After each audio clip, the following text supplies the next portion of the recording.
Hello students, welcome to my YouTube channel. जैसे कि कल की क्लास में हमने क्या किया था, हम एलिमेंट्री ट्रांसफॉर्मेशन को डिस्कस किया था और वो उधर एक हमने एक एग्जांपल समझी हुई थी। उसी क्लास को कंटिन्यू करते हुए स्टूडेंट्स अभी हम नेक्स्ट एग्जांपल लेके आए हैं। तो ये जो नेक्स्ट एग्जांपल है, थोड़ा सा ओवरव्यू है, आपकी रिवीजन हो जाएगी अच्छे से, आपके दिमाग में अच्छे से कंसेप्ट चिपक जाएंगे। तो ये जो मैथ्स है, ये जो मैथमेटिक्स हम अभी स्टडी कर रहे हैं, बड़ा इंपॉर्टेंट मैथमेटिक्स है। इंजीनियरिंग पॉइंट ऑफ व्यू से तो मोस्ट इंपॉर्टेंट मैथमेटिक्स है। ठीक है, तो हम इन्वर्ट्स को स्टडी करेंगे। सबसे पहले हम थोड़ी सी फाउंडेशन बना रहे हैं, थोड़ा सा बेस क्लियर कर रहे हैं। तो आइए देखते हैं अपने एग्जाम्पल को। जैसे कि आप देख रहे हो कि आपके सामने एग्जाम्पल है, एक मैट्रिक्स है 2x2 की। और जो ये मैट्रिक्स है, ये इसमें दो रोज है और दो क्या है आपके कॉलम्स हैं। दो रोज हैं और दो आपकी क्या है कॉलम्स हैं। ठीक है, ये देखिए, ये first row second row, first column second column. तो दो रोज हैं और दो क्या है कॉलम्स हैं। अब जैसे कि कल मैंने आपको एक पैटर्न बताया था, आपको याद होगा। ये मैंने आपको बताया था पैटर्न, मैंने आपको बोला था आपको ऐसे चलना है। ठीक है, और पैटर्न में मैंने आपको क्या बताया था, इधर पहले आपको 1 बनाना है, फिर 0 बनाना है, फिर 1 बनाना है और फिर 0। ये बस 2x2 का ही पैटर्न है। तो आज भी हम इसी पैटर्न से चल रहे हैं। तो सबसे पहले हमें 3 को क्या बनाना है, 1 बनाना है, क्योंकि हमें इधर से ही शुरू करना है। हमने 3 को क्या बनाना है, 1 बनाना है। तो क्या करेंगे स्टूडेंट्स, हम क्या कर रहे हैं, जो ये आपका 3 है, आप देख सकते हो मैट्रिक्स में किसके अंदर है, रो फर्स्ट में। ये जो 3 है ये आपका किसके अंदर है, रो 1 में। तो आपको चेंज किस में चाहिए, रो 1 में। कल मैंने आपको बताया था जिसमें चेंज चाहिए वो आपको इधर लिखना है, रो 1 में चेंज चाहिए। ये मैंने इसका मीनिंग है रो 1 में आपको चेंज चाहिए। क्या चेंज चाहिए, आपको 1 बनाना है। अगर आपको 1 बनाना है तो आप स्टूडेंट्स लगाओ दिमाग कि 3 का 1 कैसे बनेगा। 3 का 1 बनेगा या तो 3 को 3 से डिवाइड करके। तो आप इधर ये ऑपरेशन भी लगा सकते थे, रो 1 में चेंज, क्या चेंज, 1/3 रो 1। आप ये भी लगा सकते थे जैसे कि कल हमने एग्जाम्पल में किया था, मगर हम कोई भी लगा लें। तो डिवाइड करने से बेटर है कि हम माइनस कर लें, वो ज़्यादा इजी होगा। तो देखिए, आपको 3 को 1 बनाना है। तो 3 को 1 हम दो वेज में बना सकते हैं। या तो डिवाइड कर दो रो 1 को 3 से, और जहाँ तो आप 3 में से 2 क्या कर दो, माइनस कर लो। मैंने आपको बताया था ऐसा नहीं करना है कि रो 1 में चेंज, रो 1 -2। ये कल भी आपको बताया था, ये रॉन्ग है। आपको रो से कोई भी डायरेक्ट एलिमेंट माइनस नहीं करना है। तो स्टूडेंट्स क्या करना है, हमें हमें क्या करना है, आप सामने देखो 3। यहाँ तो आप रो 1 को 3 से डिवाइड कर दो, वो हम कर रहे नहीं है। तो दूसरा तरीका क्या है, 1 बनाने का, हम 3 में से 2 माइनस कर लेंगे। तो देखो आपको सामने दिख रहा है 3 के बेस में क्या है, 2।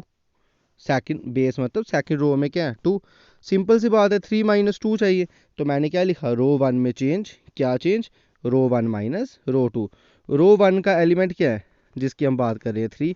मैंने आपको बोला बाकी किसी एलिमेंट को नहीं देखना है, जो बनाना है आपको उसी को ही देखना है। उसको किससे माइनस कर रहे हो, 2 से। तो वो रो 2 का एलिमेंट है, रो 2 का एलिमेंट क्या है, 2। तो हम क्या करेंगे स्टूडेंट्स, 3 - 2।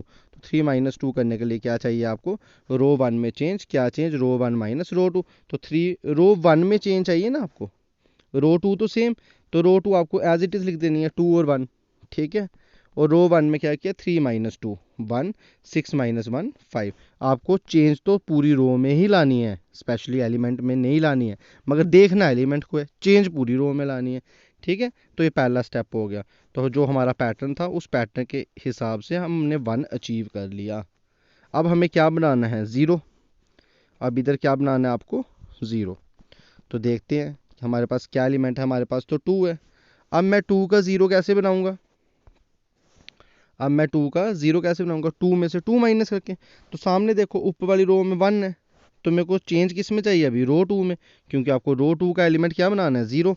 तो रो 2 में क्या चाहिए, चेंज। इसका मीनिंग है रो 2 में चेंज, क्या चेंज, रो 2 में से, ये आया रो 2 में से रो 1 माइनस कर सकता हूँ ना, मैं प्लस भी कर सकता हूँ। ठीक है, तो मैं माइनस कर रहा हूँ। अब 2 में से 1 माइनस करूँगा, क्या आपका 0 आ रहा है, नहीं आ रहा है। तो 2 - 2, इसलिए मैंने क्या कर दिया, रो 2 में चेंज, ये लिखा रो 2 में चेंज, क्या चेंज, रो 2 माइनस ट्वाइस रो 1, रो 2 माइनस ट्वाइस रो 1। तो ये देखो, ये आया रो 2 का एलिमेंट 2 माइनस ट्वाइस रो 1। रो 1 का एलिमेंट क्या था, 1। तो देखो 2 माइनस 2 0 हो गया। मैंने आपको फिर बोला अगर आप चेंज ला रहे हो किसी रो में तो पूरी रो में चेंज आएगी, तो 2 माइनस 2 क्या आ गया 1। अब दूसरा क्या है, रो 2 का एलिमेंट 1 भी है ना, ये देखो ये 1 भी है, तो 1 माइनस 2, ठीक है, ये लिखा मैंने क्या 1 माइनस 2, 1 माइनस 2। 2 क्यों लिखा, क्योंकि रो 1 के एलिमेंट को आपको 2 से मल्टीप्लाई करना है, और रो 1 का एलिमेंट अभी क्या है 5, तो 1 माइनस 10 कितना आता है -9। तो देख लिए -9 लिखा हुआ है, ठीक है। अब हम कहाँ पहुँचे हैं स्टूडेंट्स, हम इधर पहुँच गए हैं 1 0। अब आपको कहाँ जाना है, अब हमें इधर आना है, ठीक है। और इधर एलिमेंट क्या होता है आपके पास, इधर हमारे पास एलिमेंट होता है 0, सॉरी 1। तो अब आपको -9 को 1 बनाना है, -9 को क्या बनाना है 1। तो सिंपल सी बात है, -9 को 1 कैसे बनाओगे, जब आप -9 को -1/9 से क्या कर दोगे मल्टीप्लाई। अगर आप -9 को -1/9 से मल्टीप्लाई कर दोगे तो वो क्या बन जाएगा 1 बन जाएगा। तो सिंपल सी बात है, मेरे को अब रो 2 में चेंज लानी है और क्या करना है -1/9 से मल्टीप्लाई, क्योंकि हम रोज को तो मल्टीप्लाई कर सकते हैं नॉन जीरो कांस्टेंट से, कल पढ़ी थी ना प्रॉपर्टी कि हम रो 1 में k टाइम्स रो 1 को मल्टीप्लाई कर सकते हैं। स्टूडेंट्स ये वीडियो आपको तभी समझ आएगी जब आपने प्रीवियस वीडियो अच्छे से पूरे एक एक वर्ड सुना होगा, नहीं तो आपके दिमाग में ये चीज़ें नहीं बैठेंगी। ये डिफ़िकल्ट है, ये बोर्ड पे भी समझाने में डिफ़िकल्टी आती है। कोशिश मैंने पूरी की है कि मैं आपको समझा पाऊँ।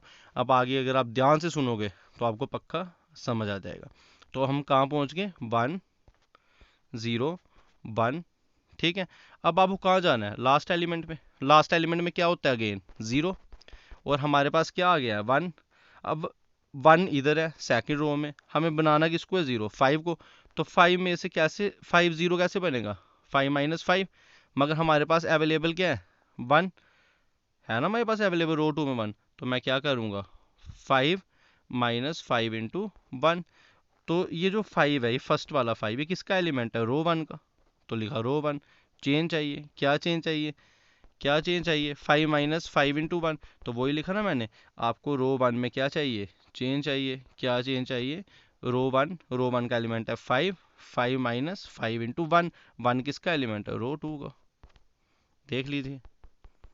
तो ऐसे करके हमने क्या कर दिया, इस मैट्रिक्स को आइडेंटिटी मैट्रिक्स में चेंज कर दिया। मैं हर क्वेश्चन में आइडेंटिटी मैट्रिक्स में ही चेंज कर रहा हूँ, क्यों स्टूडेंट्स, मैं आपको अभी बताता हूँ थोड़ी देर बाद कि इसका क्या कंसेप्ट है। बिल्कुल बेस से क्लियर कर रहा हूँ, आप अच्छे से समझिएगा, आपके दिमाग में चीज़ें बिल्कुल एकदम से बैठ जाएंगी। जितना मेरा एक्सपीरियंस है पढ़ाने का, मैंने सब लिख के बिल्कुल ईजी बनाया हुआ है चीज़ों को, ठीक है। आप कोई भी क्वेश्चंस उठाइए अपनी एनसीईआरटी बुक से, अगर आप ये कंसेप्ट समझ लेते हो आप हर एक क्वेश्चन कर सकते हो, क्योंकि शुरू से ही मेरी अप्रोच है कि मैं आपको बेसिक से एडवांस लेवल पे लेके जाऊं। तो इसके लिए आप ये वीडियोस को अच्छे से देखिए, ठीक है स्टूडेंट। आई होप आपको ये एग्जांपल समझ आ गई होगी। नेक्स्ट एग्जांपल देखते हैं, सॉरी नेक्स्ट नोट है। तो नोट में स्टूडेंट फिर दोबारा मैं कल वाली बात आपको दोबारा रिमाइंड करा रहा हूँ, क्या था, अगर आप दो मैट्रिक्स को मल्टीप्लाई करते हो, for any square matrix A there exist a matrix B such that multiply of both the matrix gives an identity matrix. दोनों का मल्टीप्लाई आपको क्या दे दे आइडेंटिटी मैट्रिक्स दे दे। तो हम क्या बोलेंगे, जो आपके पास न्यू मैट्रिक्स बनी, जो हमारे पास क्या बनी न्यू मैट्रिक्स, और वो न्यू मैट्रिक्स कौन सी मिली बी, वो ए का क्या है इनवर्स। कुछ ऑथर ये भी बोलते हैं ए बी का इनवर्स है, ठीक है, ए बी का इनवर्स है। अगर आप बी का इनवर्स करोगे तो वो क्या है ए, और अगर आप ए का इनवर्स करोगे तो वो क्या है बी, ठीक है। मगर हम अभी आप डेफिनेशन के अकॉर्डिंग चलिए, आपको बस ये याद रखना है स्टूडेंट्स, क्या, अगर आपके पास कोई भी एक मैट्रिक्स है ए, ठीक, ये गिवन है क्वेश्चन में, और आप एक ऐसी मैट्रिक्स ढूंढ लेते हो बी कि दोनों का मल्टीप्लाई करके क्या बनेगा आइडेंटिटी मैट्रिक्स, तो मैं बोलूँगा जो बी है वो ए का इनवर्स है।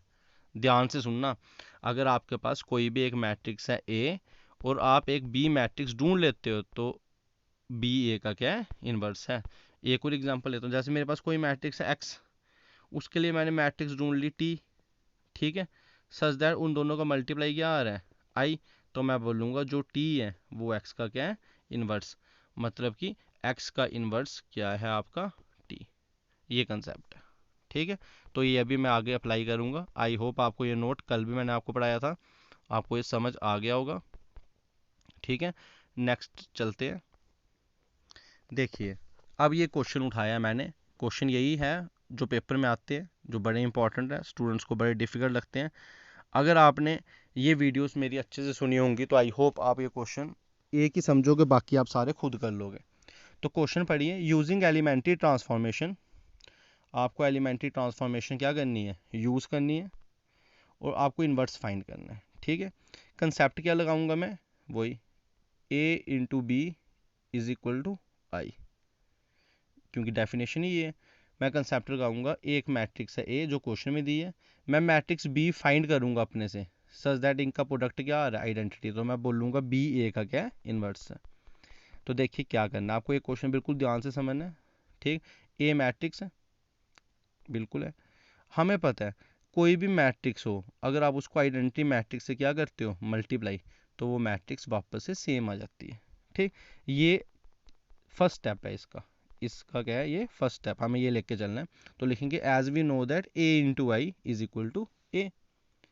कोई भी क्वेश्चन दिया हो आपको, कोई भी मैट्रिक्स दी हो, अगर आपको बी मैट्रिक्स दिया तो आपको लिखना है B into I is equal to B. अब मगर अभी हमें क्वेश्चन में ए मैट्रिक्स दिया तो मैं लिखूंगा a into I is equal to a. अब कुछ स्टूडेंट्स क्या गलती करते हैं, वो ए के अंदर ए मैट्रिक्स डाल देंगे, दूसरी ए में भी ए मैट्रिक्स डाल देंगे। अब देखो कोई फ़ायदा होगा, ये तो इक्वेशन सेम हो गई। तो आपने ऐसी मिस्टेक नहीं करनी है, तभी मैंने लिखा हुआ है नेवर, आपको ये चीज़ नहीं करनी है। तो हमें ये चीज़ नहीं करनी है, ये मैंने कट कर दिया, हमें ये कुछ भी नहीं करना है। ठीक है, अब हम क्या करेंगे, हमने पहले लिखा ए into I is equal to a. ठीक है, मैं कलर चेंज करता हूँ ताकि आपको अच्छे से समझ आए। हमने लिखा ए into I is equal to A, उसके बाद वाला स्टेप हमने इधर आ जाना है। ठीक, ए को आपने एज इट इज़ रहने देना है, आई में आपने क्या डालना है, आई मैट्रिक्स, आइडेंटिटी मैट्रिक्स, और ए की वैल्यू पुट करनी है। सबको वैल्यू पुट नहीं करनी है, बस आई को और ए को ही पुट करनी है। हर क्वेश्चन में, कोई भी क्वेश्चन आपको आता है एलिमेंट्री ट्रांसफॉर्मेशन का, पेपर में स्पेशली मेंशन किया होता है लॉन्ग आंसर में एलिमेंट्री ट्रांसफॉर्मेशन, तो आपको कुछ नहीं करना है, बस आई और ए को क्या करना है, सब्स्टिट्यूट कर देना है। ठीक है, अब देखिए आगे, जब आप ये सब्स्टिट्यूट कर दो तो आपको फिर पैटर्न पे आ जाना है। आपको पैटर्न का ध्यान रखना है, पैटर्न आपके सामने है, अभी क्वेश्चन में डिस्कस किया। अब जो मैंने पुरानी एग्जांपल की थी उसमें तो सिंपल मैट्रिक्स थी, मैं एक ही मैट्रिक्स पे आपको पैटर्न बता रहा था। इधर तो दो मैट्रिक्स हैं, तो कौन सी पे पैटर्न लगाना है, आपको पैटर्न लगाना है इस पे, जो आपने राइट साइड लिखी है। हर क्वेश्चन में आपको पैटर्न किस पे लगाना है, राइट साइड वाली मैट्रिक्स पे। आपको इधर कोई भी चेंज नहीं करनी, मतलब पैटर्न इधर नहीं देखना है। ठीक है, आपको पैटर्न कहाँ लगाना है, राइट में। तो आपने राइट को क्या करना है, आइडेंटिटी बनाना है। तो देखिए, आइडेंटिटी बनाने के लिए क्या करेंगे, आइडेंटिटी बनाने के लिए हम क्या करेंगे, ये जो फर्स्ट एलिमेंट है 2 है ना, फर्स्ट एलिमेंट 2, इसको क्या बनाएंगे 1। तो 2 1 कैसे बनेगा, यहाँ तो 2 में से 1 माइनस कर दो, मगर इसके बेस में क्या है 1 है, रो 1 में एलिमेंट क्या है 1।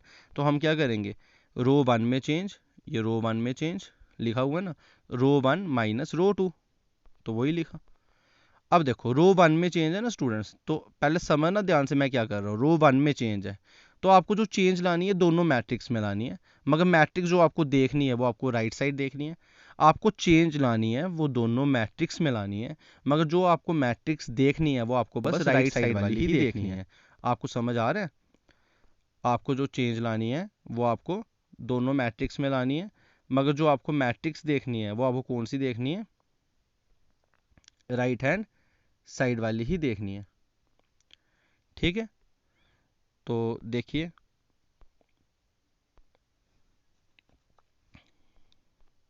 देखते हैं अब क्वेश्चन। तो हमने क्या किया, 2 को 1 बनाना था, 2 माइनस 1, तो रो 1 में चेंज, रो 1 माइनस रो 2। रो 1 में चेंज है ना स्टूडेंट्स, रो 2 तो बिल्कुल सेम है, तो आपके दोनों साइड में बिना सोचे समझे जो रो 2 है, जो भी आपके पास रो 2 है, रो 2 क्या है हमारे पास 0 1 और 1 0, एज इट इज़ लिख देनी है, 1 मिनट में लिख देनी है। ठीक है, सोचना ही नहीं है। अगर आप सोचते रहते हो क्या करें क्या नहीं, तो क्वेश्चन गलत हो जाएगा। रो 1 में चेंज है, रो 2 में कोई चेंज नहीं, रो 2 बिल्कुल सेम। आपको स्टेप समझ आ गया होगा। ठीक है, रो 1 में चेंज है, तो रो 1 में क्या चेंज है, रो 1 का एलिमेंट माइनस रो 2 का एलिमेंट, तो 2 माइनस 1 1। ठीक है, 4 माइनस 0 4। आई होप आपको समझ आ गया हो। वैसे इधर भी चेंज लानी है, 1 माइनस 0 1, 0 माइनस 1, रो 1 का एलिमेंट क्या है 0, रो 2 का एलिमेंट क्या है 1, दोनों करना माइनस, तो 0 माइनस 1 क्या होता है -1, इसलिए मैंने इसमें क्या लिखा 0 माइनस 1 -1। तो आई होप आपको ये समझ आ गया हो।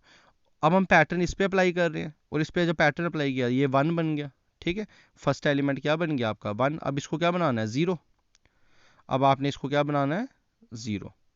तो देखिए स्टूडेंट्स, अब इसको 0 बनाना है, ठीक। अब ये जो सेकंड एलिमेंट है 0, ये सामने दिख रहा है 1 -1, अगर आप पैटर्न करते हो तो आपको सामने दिख जाएगा क्या करना है 1 -1, और ये एलिमेंट किसका है रो 2 का, ये एलिमेंट किसका है रो 2 का, तो रो 2 में चेंज चाहिए, ठीक है, 1 -1, रो 2 माइनस रो 1, कैसे पता चला रो 2 माइनस रो 1, रो 2 ये, और इसमें से माइनस करना है ये ऊपर वाली रो, ठीक है। तो 1 -1 क्या हो गया ये 1, ये 1, 1 -1 क्या हो गया 0। चला पता। अब आपको रो 2 में चेंज चाहिए, रो 2 में चेंज चाहिए, तो मैंने क्या बोला रो 2 में चेंज चाहिए, रो 1 में कुछ कोई चेंज नहीं चाहिए, तो जो रो 1 के एलिमेंट है उनके बारे में सोचना नहीं है, वो एज इट इज नीचे भर देने, देख लो है ना बिल्कुल सेम। रो 2 में चेंज, तो रो 2 का एलिमेंट क्या है 0, 0 -4 -4, ठीक है, समझ आ रहा है ना, ठीक है ठीक है। तो रो 2 का एलिमेंट 0 -1, सॉरी, रो 2 का एलिमेंट 1 -1 0, ठीक है। फिर रो 2 का एलिमेंट 1, ये 1, माइनस रो 1 का एलिमेंट आपके सामने -1, तो 1 माइनस -1 कितना होता है 2, तो 1 माइनस -1, ये 1, ये -1, बीच में माइनस, तो आपका आंसर क्या आएगा 2 आएगा, ठीक है। रो 2 में से ही माइनस करना है, लिखा है रो 2 पहले रो 1 बाद में, ठीक है। फिर आ गया 0 -1 -1। आई होप आपको इधर तक समझ आ गया हो। अब देखते हैं हम पैटर्न कहाँ पहुँच गए 1 और 0। अब आपको इस एलिमेंट को बनाना है 1, तो -4 आपके पास है, आपके पास क्या है -4, -4 को आपने क्या बनाना है 1 बनाना है, तो स्टूडेंट्स क्या करेंगे -4 को 1 कैसे बनाएंगे, -4 को -1/4 से मल्टीप्लाई कर देंगे तो 1 बन जाएगा, सिंपल सी बात है। अब देखिए जो आपको मल्टीप्लाई करना है ये आपकी सेकंड रो में है ना, तो देखते हैं अभी हम इधर ही पहुंचे थे ना, ये जो हमें मल्टीप्लाई करना है ये हमारी किस में है सेकंड रो में, इसको आपने क्या बनाना है 1 बनाना है, तो क्या करूँगा रो सेकंड में -4 को 1 कैसे बनाऊंगा, जब इसको -1/4 से मल्टीप्लाई कर दूंगा, तो मैंने इसको -1/4 से मल्टीप्लाई कर दिया। तो देखिए स्टूडेंट्स रो 1 में आपको कोई चेंज नहीं चाहिए, तो रो 1 जो थी एज इट इज़ मैं नीचे ले आया, रो 1 में कोई भी चेंज नहीं है, आप देख सकते हो, ठीक है। चेंज किस में है रो 2 में, तो देखो रो 2 में किससे मल्टीप्लाई किया -1/4, तो जब आप इसको -1/4 से करोगे तो ये 1 आएगा, ठीक है। इसको -1/4 से करोगे तो ये 0 ही रहेगा, इसको -1/4 से करोगे 2 इंटू -1/4, बताओ क्या आएगा -1/2 ना, तो ये देखो -1/2, ठीक है। इसको आप -1/4 से करोगे तो -1 को -1/4 से करोगे तो क्या आ जाएगा 1/4। आई होप आपको ये वीडियो समझ आ रही होगी अच्छे से, ठीक है स्टूडेंट्स। देखिए अब आगे वीडियो को 1-2 बार देखिएगा, एक बार समझिएगा, ठीक है, दूसरी बार खुद सॉल्व कीजिएगा, जो मिस्टेक होती है दोबारा देखिएगा तो आपको 1-2 मिनट में ही समझ आ जाएगी। एक बार ये कंसेप्ट आपके दिमाग में घुस गया स्टूडेंट्स तो फिर कोई नहीं निकाल सकता, एलिमेंट्री ट्रांसफॉर्मेशन आपको दिमाग में अच्छे से बैठ जाएगा। आप फिर एलिमेंट्री ट्रांसफॉर्मेशन किसी से सीखोगे नहीं, आप लोगों को बताओगे ऐसे एलिमेंट्री ट्रांसफॉर्मेशन करते हैं, क्योंकि स्टूडेंट्स सच बता रहा हूँ ये जो एलिमेंट्री ट्रांसफॉर्मेशन है इससे स्टूडेंट्स बड़े ही डरते हैं। आपको डरना नहीं है मैथ्स से, मैथ्स ईजी है, आपको थोड़ी सी मेहनत करनी है, जो भी वीडियो लेक्चर्स ला रहा हूँ मैं आपको साथ साथ पढ़ते जाना है, ठीक है। आई होप आपको फ़ायदा ज़रूर होगा, ठीक है। कंसेप्ट बनाने हैं हमें, रट्टा नहीं लगाना है, रट्टे से मैथ बिल्कुल भी नहीं आता, ठीक है स्टूडेंट। चलिए आगे, तो हम कहाँ पहुँच गए पैटर्न में 1 0 1। अब आपको क्या बनाना है 0 बनाना है, तो देख लीजिए अब लास्ट आपको 0 बनाना है। 0 कहाँ बनाना है आपको इधर बनाना है, तो 4 को 0 कैसे बनाऊंगा, 0 से मल्टीप्लाई नहीं करना है, स्टूडेंट ऐसा नहीं कर देना कि रो 1 में चेंज, रो 1 में क्या चेंज, रो 1 इंटू 0। अगर आपने इसको 0 से मल्टीप्लाई कर दिया तो ये भी क्या हो जाएगा 0। तो जो हमने शुरू से मेहनत की वो सारी हो जाएगी बेकार। तो मेहनत आपको बेकार नहीं करनी है। तो रो 1 में आपको मल्टीप्लाई 0 से नहीं कर सकते, तभी मैंने आपको कल बोला था रोज़ में जो मल्टीप्लाई करना है वो आपको नॉन ज़ीरो एलिमेंट करना है। तो देखिए आपको इसको 0 बनाना है, तो कैसे 0 बनाओगे? रो 1 में चेंज, रो 1 का एलिमेंट है 4, 4 में से माइनस करना है 4, तो 4 इंटू रो 1। कैसे पता चला रो 2? क्योंकि देखो 4 माइनस 1। ये क्यों आपको 2 मिनट में सामने दिख रहे हैं स्टेप्स? क्योंकि हम पैटर्न फॉलो कर रहे हैं। मैंने बड़े टीचर्स देखे हैं जो पैटर्न फॉलो करवाते नहीं है, बोलते हैं आपकी अपनी मर्जी, आइडेंटिटी बनाना है जैसे मर्जी बनाओ। बिल्कुल गलत। नहीं, ठीक भी है वो, मगर वो उसमें डिफ़िकल्ट हो जाता है। तो आपको पैटर्न ही फॉलो करना है, पैटर्न फॉलो करना मस्ट है, तो क्वेश्चन बड़ी जल्दी ही सॉल्व होगा। ठीक है। तो 4 में से 1 को माइनस करना, मगर 1 को 4 से मल्टीप्लाई करके माइनस करना। तो वही लिखा ना, रो 1 में चेंज, क्या चेंज? रो 1 का एलिमेंट 4, उसको 4 से मल्टीप्लाई करना रो 2। बस इनको देखना, बाकियों को देखना नहीं, अपने आप आइडेंटिटी बनेगा। क्योंकि स्टूडेंट्स हम पैटर्न फॉलो कर रहे हैं, हम रट्टा नहीं लगा रहे, हम कंसेप्ट समझ रहे हैं, कंसेप्ट समझ रहे हैं स्टूडेंट्स। ठीक है। तो रो 1 में चेंज, रो 1 में चेंज आई तो रो 2 बिल्कुल सेम। ये देखो रो 2 बिल्कुल सेम, रो 2 बिल्कुल सेम। कोई आपको नहीं सोचना, सीधे लिख देनी है। जैसे आपने रो 2 लिख दी, रो 1 में चेंज, तो 1 माइनस 0, 4 इंटू 0 1 आता है। ठीक है। 4 माइनस 4, ये तो 0 आएगा। तो बन गई हमारी ये कौन सी? Identity matrix. अगर आप ठीक कर रहे हो तो ये आइडेंटिटी मैट्रिक्स बिल्कुल आराम से बनेगी स्मूथली। अगर आपने गलत कर दिया तो आपको खुद ही स्टेप्स में पता चल जाएगा आइडेंटिटी मैट्रिक्स बनेगी नहीं। अब इधर तो बना दिया, अब इस साइड की बारी आ गई। क्या किया? रो 1 माइनस 4, तो रो 1 का एलिमेंट है 1, या आया 1 माइनस 4। रो 2 का एलिमेंट क्या है? 1/4, या आया 1/4। 4 4 हो गए कैंसिल, 1 माइनस 1 कितना आ गया? 0। ठीक है। अगर आप ध्यान से सुन रहे होंगे तभी ये स्टेप समझ आएंगे। ठीक है। अब रो 1 का नेक्स्ट एलिमेंट देखिए, रो 1 का नेक्स्ट एलिमेंट क्या है? -1। ये लिखा -1, माइनस करना है। कैसे? 4 से मल्टीप्लाई करना है। रो 2 का एलिमेंट क्या है? -1/2, ये आ गया -1/2। तो -1 माइनस माइनस क्या हो गया? प्लस, 4/2 हो गया 2, 2 माइनस 1 हो गया 1। ठीक है। और ये देखो मैंने क्या लिखा है, रो 1 में 1 लिखा है। तो ऐसे करते हैं, कॉपी और पेन ले लीजिए तभी आपको समझ आएगा। ठीक है। तो ये आपके आ गया स्टेप्स। हम पहुंच गए आइडेंटिटी तक। जैसे ही हम आइडेंटिटी तक पहुंचते हैं स्टूडेंट्स, तो आपको जो ये मैट्रिक्स न्यू बनी है, हम तो आई लेके चले थे ना इस मैट्रिक्स को। हम इस मैट्रिक्स को क्या लेके चले थे? हम स्टार्टिंग में क्या स्टेप लेके चले थे? A into I is equal to A. ये मैट्रिक्स तो आइडेंटिटी थी, मगर बनते बनते कुछ और ही बन गई। इस मैट्रिक्स को हम नाम क्या देंगे? बी। तो हमारे पास क्या इक्वेशन आ गई? हमारे पास इक्वेशन आपको दिख रही है, A into B is equal to I. ये ए मैट्रिक्स, इसको बी नाम दे दिया, किसके इक्वल? आई। तो वही तो डेफिनेशन आ गई। अगर ए और बी का मल्टीप्लाई आई है तो बी ए का क्या है? इनवर्स। तो इसका मीनिंग क्या हो गया? बी मैट्रिक्स कौन सी है? 0 1, 1/4 -2। ये ए का क्या है? इनवर्स। तो हमें ए का इन्वर्स चाहिए था, तो ए का इन्वर्स क्या है? बी। क्यों है इन्वर्स? क्योंकि आप बोलोगे सर अभी आपने बताया था, क्या बताया था मैंने आपको बताया था कि अगर एक मैट्रिक्स है ए, आप उसको मल्टीप्लाई करते हो बी से, आता है आई, तो बी ए का है इन्वर्स। और हमारा वही आ गया, ए मैट्रिक्स बी मैट्रिक्स, दोनों का मल्टीप्लाई आ रहा है तो बी ए का इन्वर्स है। ठीक है स्टूडेंट्स, आई होप आपको ये वीडियोस, ये इन्वर्स ये एलिमेंट्री ट्रांसफॉर्मेशन समझ आ रहा होगा अच्छे से। आप मेरे साथ बने रहिए, मैं वीडियो रोज़ की रोज़ अपडेट करूँगा। थोड़ा सा नेटवर्क इशू है जिस वजह से वीडियोस अपलोड नहीं होती हैं, और उस वजह से थोड़ा लेट हो गया। मगर आप टेंशन नहीं कीजिए, सारे कंसेप्ट तो मैं आपके डेफिनेटली क्लियर कर लूँगा। आपको बस एनसीईआरटी खुद सॉल्व करोगे स्टूडेंट्स, बिल्कुल खुद अपने से ही सॉल्व करोगे। ठीक है। एक वीडियो या मोर देन 2 वीडियोस, 2 वीडियोस लगेंगी, और ये कंसेप्ट आपका जो लॉन्ग आंसर है बिल्कुल कंप्लीट। एलिमेंट्री ट्रांसफॉर्मेशन के थ्रू इन्वर्स निकालने का आप मास्टर हो जाओगे, मास्टरी कर लोगे इस कंसेप्ट में। Thank you students. अगर आपको ये वीडियो अच्छी लगी हो तो आप मेरे चैनल को सब्सक्राइब कीजिए, शेयर कीजिए, ज़्यादा से ज़्यादा स्टूडेंट्स को बताइए ताकि सारे इसका बेनिफिट ले सकें। Thank you, have a nice day, good luck.